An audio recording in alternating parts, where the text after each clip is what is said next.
musala ya ko identifier majorité eza mbeza musala makasi te za la futi mbongo ya Congo mais mbongo wana eke na poche ya mutu moko donc mais au moins mutu wana azana inquiété te et après ko mutu wana abimi président assemblée nationale directeur de cabinet ya mokonzi ya mboka bazui un dignitaire comme Vital Kamerhe batie na kati ya prison bakangiye loi ekangiye mbote na bino nyonso bozo na biso na monde entier boza partout mais avant ya kokoba na mama likambo na memeli bino lelo na sengi na bino pour partager vidéo to pe bo s'abonner lisusu na chaîne na biso pour na kozala toujours connecté na maïmatali bongo actualité ya mboka na biso et autres. Lelo tozo lobela bongo maïmatali actualité politique ya mboka na biso mais le lenge bomesana na yango na beta kalisolo yango ngamo côté nazalaka toujours accompagné. Lelo na yambeli bino nazana honneur ya yambela bino un grand monsieur au nom de Stéphane Kalenda Wanyembo azali bongo secrétaire général du groupe des associations de soutien des actions du chef de l'État. Na yende tokoso la bongo maïmatali actualité politique ya mboka na biso lecture na ezanini, on va parler de l'union sacrée, on va parler de l'adhésion de différentes personnalités. Donc voilà, en gros, nous allons aborder ces sujets. Mbote Papa Stéphane. Mbote Ndeko Nathalie. Merci d'endeigner au répondre à l'invitation à Bisso. Napena CPI makasi na lolenge bobengai na émission Olabino nazana esengo mingi pe nazali kopesa compléter ma meilleure vœu na ba téléspectateurs nyonso na yomoko. Merci beaucoup, meilleurs vœux à vous aussi qui nous suivez de partout. Merci beaucoup à vous également. Avant kokota na profondeur ya sujet na biso na lingi o le biso na moi mon poussé groupe ya association ya soutien ya chef de l'État na bino c'est vous créer un mot pourquoi depuis quand o le un peu ko le biso na mon poussé c'est quoi réellement? Merci beaucoup Ndeko Nathalie. Groupe na biso tozo benga Gazas en cycle groupe des associations pour le soutien des actions du chef de l'État. Ezali tango mokonzi ya mboka mwana mboka Félix Antoine Tshisekedi tango peuple congolais akendaki ko décider pour être akoma mokonzi ya mboka na ba élection ya 2018 alors biso to fandaki na elongo na ndeko na biso moko Shikoshima Tosenda tokanisi tolobi oyo pouvoir ya mwana mboka tokoki ko tia mbonimana te zengeli to soutenir yango na lolenge oyo biso tokanisaki to banzaki ko soutenir yango ezalaki ko créer mouvement oyo groupe des associations pour le soutien des actions du chef de l'État. Donc, Gazas ainsi. Vous avez un groupe moins ébélé. C'est-à-dire que les alliés plateforme. Okay. Plateforme, il y a une association. Oyo, bato, oyo, nyoso, bazali koluka, ko soutenir mokonzi ya mboka, na kati ya musala, oyo peuple congolais a pesié, pe pour accompagner na programme na ye, oyo, azaleke na yango likolo ya mboka na biso yango nde biso tofandi tokanisi tolobi non esengeli tosala lisanga oyo parce que ezali kaka mokonzi ya mboka auti kozwa pouvoir quelques 3-4 mois après toke ko créer donc Gazas pour que Gazas et comment donc appui moko makasi na mokonzi ya mboka et na ba objectif tozana yango premièrement ezali ya ko soutenir ba action nyoso mokonzi ya mboka azali ko sala. Vous le soutenez en faisant quoi? Vous soutenir na osala nini? Parce qu'on peut bien dire vous soutenir mais vous soutenir. Donc soutenir yango ezali lolenge nini? D'une façon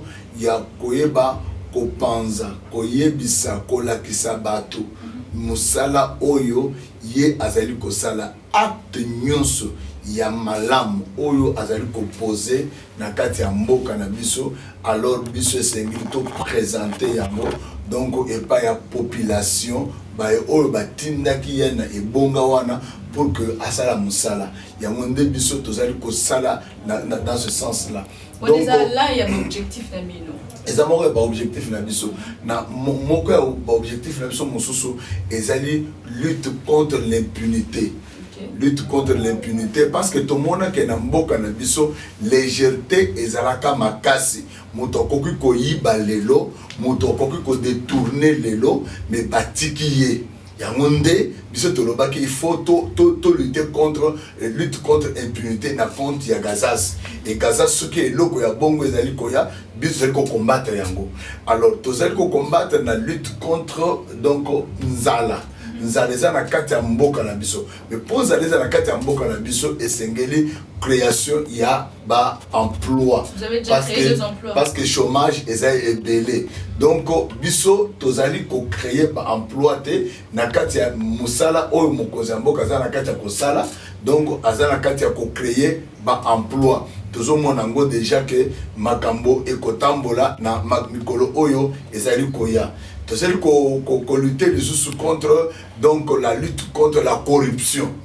Donc bato oyo bazali koyaka chaque fois pour corrompre le peuple, koloba n'importe quoi, donc ça n'importe quoi na kati ya mboka na biso. Alors okomona mutu mususu donc mbongo oyo eza destiné pona etuluku ya bato ye azumongo wana atie na poche na ye abandi kotonga ba immeuble azotonga banda ko minene ba villa azotonga ba mituka minene mais pendant que mbongo wana ezaki ko servir donc etuluku ya bato. Vous voyez alors ba biloko wana nde na compte ya Gazas biso tozali ko combattre yango. Lutte contre la faim ezali pe donc on a un projet au biso tozana ngo na ba projet na bino eza bozo bu fait bon memango envers les gens pour que ba tchabino maboko to bino monde mutu bozo. D'abord premièrement tant on est tozana plateforme na biso et tozana ko travailler aussi avec les partenaires.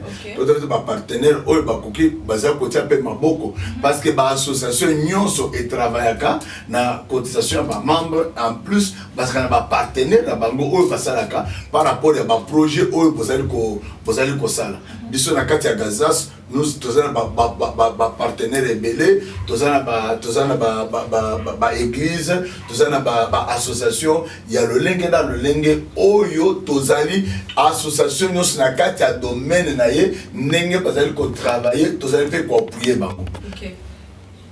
Voilà, on est aquí juste à Moukoussé, Gazas Nabino, c'est bon, on a compris, forme nango, tout ça. Si ko otokota, to me kokota la profondeur. Vous avez dit, vous créez Gazas depuis juste 3 mois après.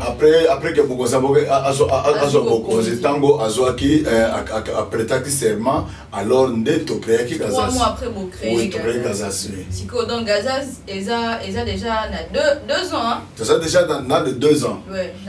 2 ans, na kati ya 2 ans on a donc par la grâce de Dieu, tozali implanté dans presque toutes les communes ya Kinshasa. Tozali implanté dans 21 dans les provinces, il y a République démocratique du Congo. Mais pendant 2 ans on a besoin soutenir Mokondi ya Mboka, mais on aimerait savoir dans 2 ans on a qu'est-ce que le chef de l'État a déjà fait de positif ou il a vraiment très concret au tozo mona na biso biso moko total to lobi que non na 2 ans oyo Félix Tshisekedi asali na Mokondi tala a créé eloko tel ou il a vraiment très positif. Mais eloko ya liboso na kati ya mboka na biso oyebi tango nazali ko revoir ko landa maloba oyo tata Tshisekedi wa Mulumba abandaki koloba alobi eloko ya liboso na kosala na kati ya mboka oyo ezali kozongisa état de droit. Alors les lots tozomona ke état de droit yango euti kozonga parce que on ne pouvait pas comprendre que na mboka oyo un jour bakoki kozwa un dignitaire local Vital Kamerhe qui était encore de plus directeur de cabinet ya mokonzi ya mboka bazui un dignitaire comme Vital Kamerhe batie na kati ya prison bakangiye loi ekangiye oyoki keno nani DG moko boye DG ya moko boye Songolo Bakala akangami akati akoti makala pona makambona toyoka yango te parce que toyebi bato oyo ba détourna ba mbongo oyoki keno mbongo ya Congo ezaki Brazzaville afuti mbongo ya Congo mais mbongo wana eke na poche à Moutumoko. Donc, mais au moins, Moutoua a inquiété. Et après, quand Moutoua a abîmé président de l'Assemblée nationale, abîmé vice-premier ministre, il y a intérieur, vous comprendre. Donc, Babilo, tout le monde, mais les lots, tout le monde, Bilo, na kati ya mboka na biso bato bakomi ko banga quand même makambo bakomi ko banga ko simba eloko ya l'état congolais vous comprenez donc yango de eloko ya liboso yango wana parce que yango écoute et ko pesa congolais courage et pesa congolais courage ate tozwaka donc makambo tata na ye alobaka sur ce point il y a état de droit. Il n'y a pas eu de corrompu, il n'y a pas eu de makambo belé. Oui, les lots sont comme Monique et au moins mboka na biso, au Monique et comme kozwa alir musus. Ya monde ozo mona ata États-Unis d'Amérique, basali koloba ke non, donc ko landisa na ba organisation musus donc mondiale. Basali koloba non. Tout le monde qui m'a camboté, mais les autres, tout le monde qui a RDC, il y a un monde qui a RDC, mais d'association. Beaucoup, ils ont partenaires rebelles, PSI RDC, mais d'association, confiance et zongi pour Nanine, parce que les lots, impunité et cécilie. À part état de droit, au Togo, quand il souligne. Mais à part état de droit, et ça, la Babylone est belé, oh, mon cousin. Au lieu qu'il y ait un gars qui au monde et sur des moutons, yango. Et donc, il faut qu'on crée mais les lots, le projet 100 jours a été un projet très nul. Écoutez, projet 100 jours, il y a un monde et ça dit que vous se retrouver dans la prison parce que il y a une mentalité à Kala. Donc, le lingue, il y a kokanisa, il y a Kalawana. Il y a Koyiba, il y a Bamususu, se retrouver les lois il y a prison. Ce n'est pas que mon cousin Mboka yende a télémisa Kiango, mais ils allaient battre au travers la bango. Au lieu que mon cousin Mboka a outil dans le bac qui est là, à 18 ans, je n'ai pas eu 15 personnes. 15 personnes pour tout bon Congo. Mais vous pensez que le président Félix Hazan a 15 personnes on a besoin de le président Félix Hazan a batouana. On a eu bisayo maman. Au moins il y a pasteur d'abord, dans un pasteur. Alors, ceux qui montent Azali, Motoza Mopagan, Aye Binzam. Donc Azali Mopagan, Aye et pas Nanzam, un dimeli évangile. Donc Bible lobby, venez à moi tel que vous êtes. Boya le lingue bozali wana mais tango bazo le lingue bazala ki wana ezate ki po batika la bongo parce que bakokuta lelo banzambe ko briser bango siko na kati ya makambo ya politique lelo ba oyo nyonso bazala ki wana donc tango ata le lingue bazaki na mabe na bango nyonso mais baye bazokuta na siko na état de droit. Donc, alors, état de droit des autres tempéries. Il y a un monde des autres, il y a un monde des autres, il y a un des autres banques, c'est le Moutounions. Et je pense que Moutounions, ah, ce gars, ça gagne, ah, Félix, mon cousin, mon cousin, attends aux amours na maille. Attends aux amours na maille. Ngabuto na za kuna te muto za loinde ya de s'occuper na yo. Oso comprendre déjà un homme sage parce que ata yemoko soka salimbeba. Loi il condamner ye. Oso comprendre. C'est-à-dire que yemoko des fois à la modèle. Yende à fois à la modèle. Ce que ça modèle, c'est-à-dire que loi il condamner ye. Mais ce que ça modèle il faut qu'on comprendre que ngana sali au monde lelo au monde ba président américain, au monde président français, Batouana Nyonso, Basarki Musala, mais après quoi, Babadi Kolandela Bango na loi. Loi elle a dit Bango, Yo Saraki pour Sarkozy, avait un problème sérieux aussi, à la zone de correspondre devant le tribunal. Donc, Mobeko, Ezali Pona Moto Nyonso, Ezali Pona Congolais Nyonso. C'est pourquoi en droit on dit que nul n'est censé ignorer la loi. Moutou Nyonso et sur la Yeba Mobeko, et Sengele Asayani Mobeko. C'est ce que Moussala Mounene Oyo et Loko Yaliboso, chantier Yaliboso, on a moni, mon cousin Mboka Otosal. Moi, Mboka Stéphane Kaleda, mon cousin Mboka Félix Antoine Tshisekedi Tshilombo, a se décidé qui a katali bala na FCC. FCC cache les balles à Yako Koufa. Mais est-ce que vous ne pensez pas que les balles à Ndenge Koufa qui va te béler, va chanter qui victoire, mais la langue tout le monde de la Makamboye Kendeli. Donc, te béler va lobby, peuple lobby est préféré pour tout Ndenge Bazala qui n'a qu'à il y a mariage ou qui est l'un des Bakabouani. Parce que Bakabouana, Babo et Kebota union sacrée. union sacrée bato nyonso bazokende kuna le comme guerre ya ba poste oya sala bo oya zong sa bongala lingi bo yango kongo tozo mema ngo kaka Maman Nathalie nazo biselo bo ngai Stéphane Kalenda nengo zo mona nga boye nazali parmi les premières personnes naza parmi bato liboso na télévision koloba kotuna oyo ezalaki libala entre FCC na Cash ezalaki ndenge ba close na yango ezalaki ndenge nini ngai na tunaka motuna na mokonzi ya mboka na télévision nazali ko se rappeler na télévision ya Arc-en-Ciel na Arc-en-Ciel nde na tunaka motuna na lobaki que lolenge nazomonela makambo libala oyo ekokende liboso te parce que mokonzi ya mboka mwana mboka Félix Antoine Tshisekedi azaki na motema malamu avec la motema malamu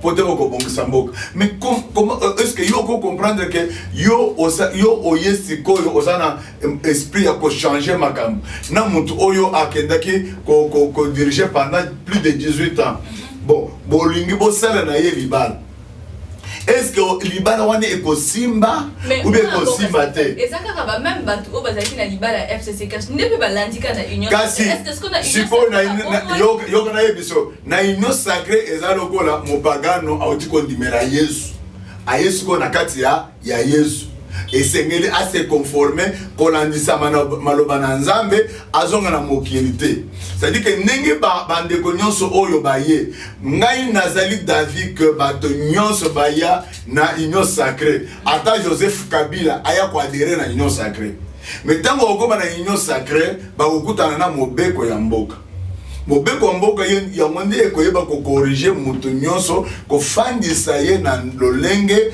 esengeli atambola libala ya FCC na Cash elingaki ekende liboso te pona nini nazoba d'abord ata libala ya UDPS na ba parti musu na kati ya Cash na bangoana ekokupe ko kende liboso te de façon pona nini c'est pour preuve que au moins le Vital Kamerhe dans la prison.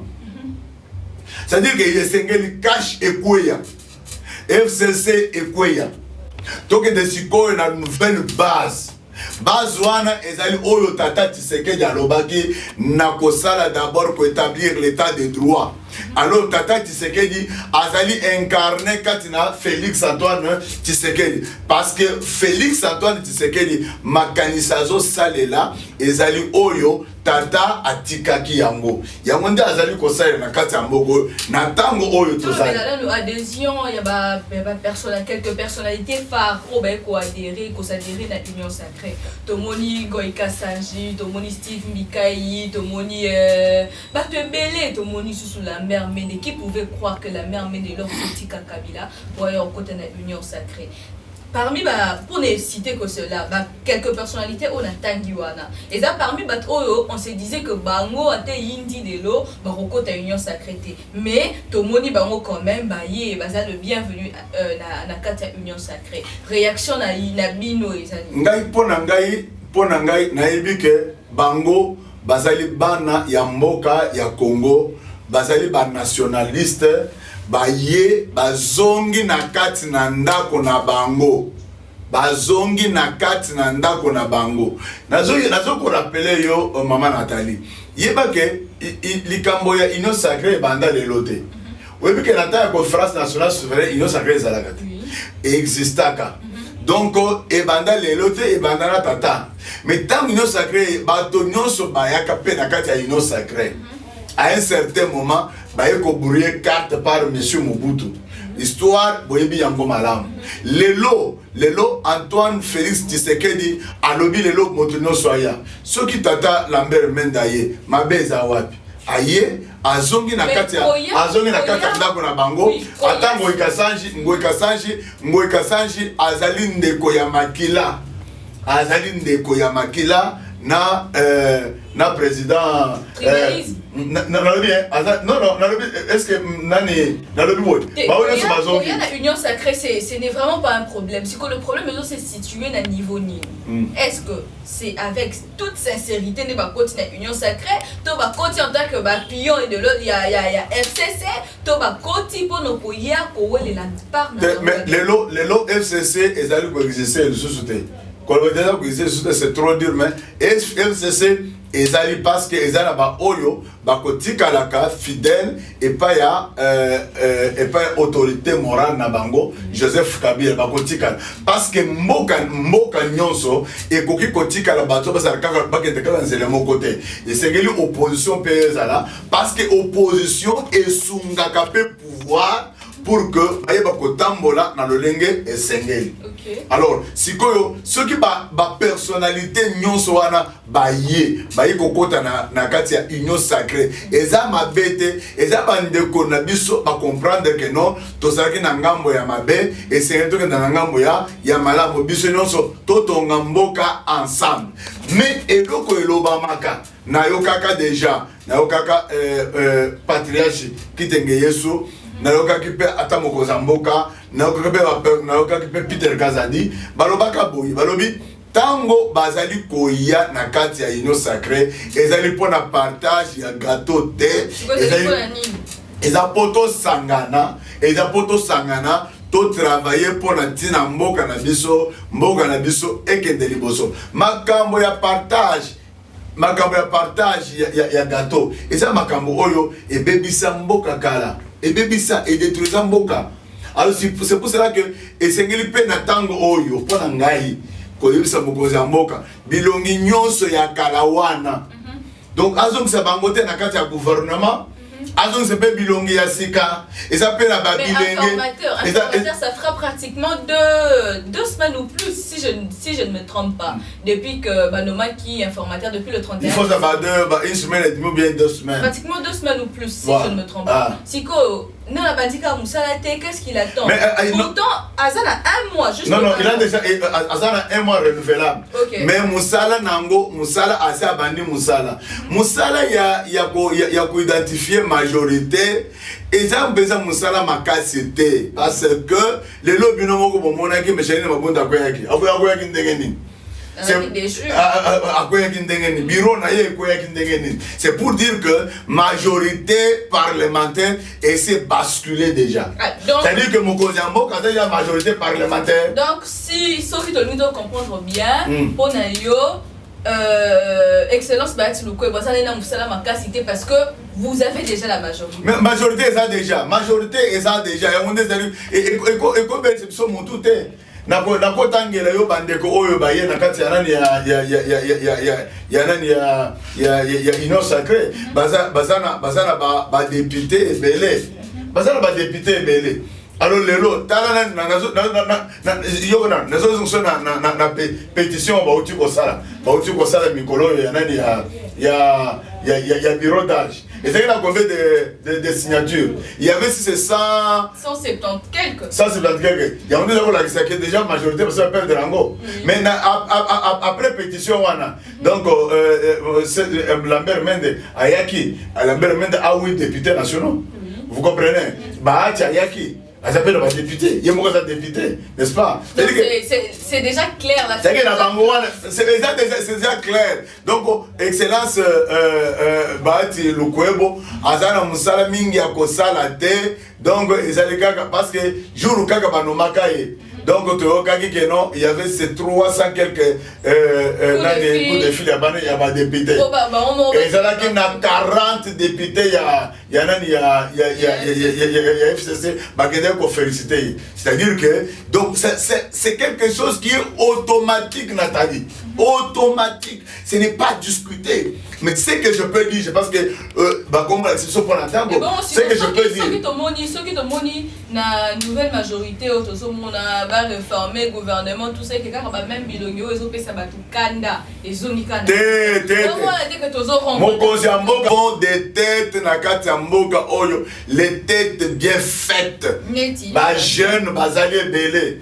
baza ebele peut-être bien fait baza ebele ba oyo bakoki kosala musala pe kozala pe ba ministre kaka batu moko wana bazonga kate tozong ça quand même bato mosusu ba travailler parce que ça bilo musu nengo zolo ba wana ezo pesa population kana même bata bango ba yebi que tant tozo que non tozo que pas nango pour to comme songolo pa kala non ba yebi que non bazana bango ba ko pistonner bango ba ko travailler bazana ba songolo pa kala ba ko pistonner bango ba ko travailler et dans la bato bazana ba école na bango ou ba façonna ki bango alors ils peuvent travailler mais ce n'est pas que les mêmes personnes mais il faut pas travailler non il faut génération Mosusu et les cas, pe Mosusu et Zonga. C'est pour que nous puissions donc tout ton mboka na biso mboka o tongate na va penser archaïque. Va penser archaïque to tonga na mboka. Il faut de nouvelles pensées. Ba tata mikolo ba se ba noni ba fandi donc makasa bango ese sukiwana. Alors esengeli quand même. Merci beaucoup, mon amour Stéphane. Merci Nandengo Yanol Namituna Nabiso. Voilà. Maman Nathalie. Merci. Voilà, c'est là que juste bongo pour clôturer notre semaine. Donc, mais quand un peu comme ça, là, il va tali bongo actualité politique, tout le bel union sacrée, naba figure et adhérer na katia union sacrée. Restez toujours connectés et surtout nous oui. Quand même tous ça biso tous ça qu'on lance toujours appel pour na gazas que bato nyonso oyo ata ozali banda mboka tozana États-Unis tozana Allemagne tozana Angleterre tozana na France tozana différents pays vraiment na carte du monde ata bisi cause ata oza musika tu peux être membre ya Gazas. OK, alors pour plus d'informations pour Gazas mon numéro s'affiche juste là benga vous allez en contact directement avec monsieur Stéphane pour plus de détails. Restez toujours connectés, abonnez-vous, partagez nos vidéos, nos émissions. Je dis encore grand merci à Platini Bukaka. Tokutani Bongo Mbalasima. Bye bye.